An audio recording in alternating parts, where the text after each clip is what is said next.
La création en fait, d'un test, quel qu'il soit sous forme d'item ou sous forme d'épreuve, doit respecter un certain nombre de points et doivent être construits de manière très rigoureuse.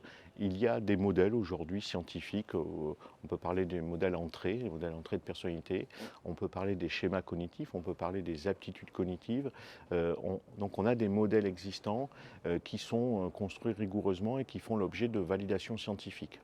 Donc des études de principes de construction, bien entendu, mais aussi de normalisation, c'est-à-dire d'études statistiques pour voir si, puisqu'un test vise toujours à comparer un individu par rapport aux autres.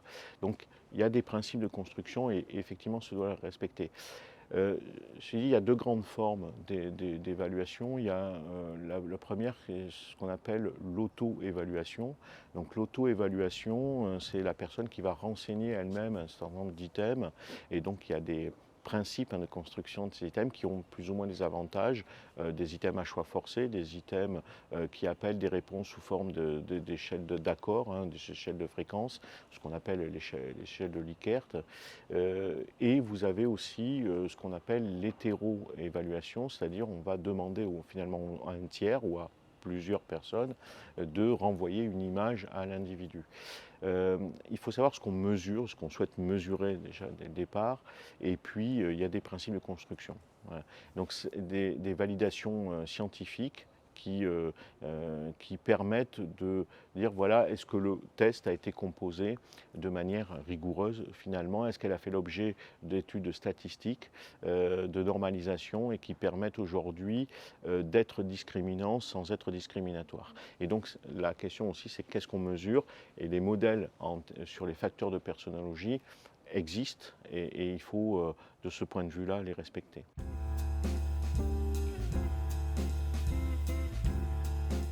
Alors, la meilleure manière probablement de manager l'individu, c'est de s'intéresser à lui, de s'intéresser à ses aspirations notamment, mais aussi à ses difficultés, ses contraintes, ses verrous potentiels. Quand je parle de verrous, je parle de ces représentations par rapport au monde du travail qui vont influencer ses comportements.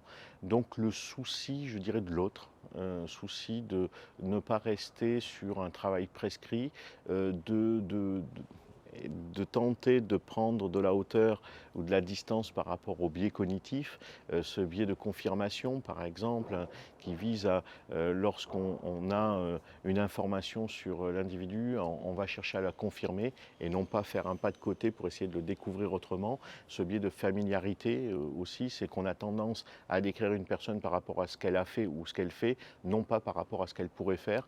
Donc ça demande vraiment aux managers aujourd'hui de prendre le temps, surtout de prendre le temps de découvrir la personne autrement que par rapport à ce qu'elle réalise et ses activités qui sont importantes, je ne le nie pas, et qui permettent de décrire l'individu, mais aussi d'essayer de le découvrir et de le projeter dans ce qu'il pourrait faire.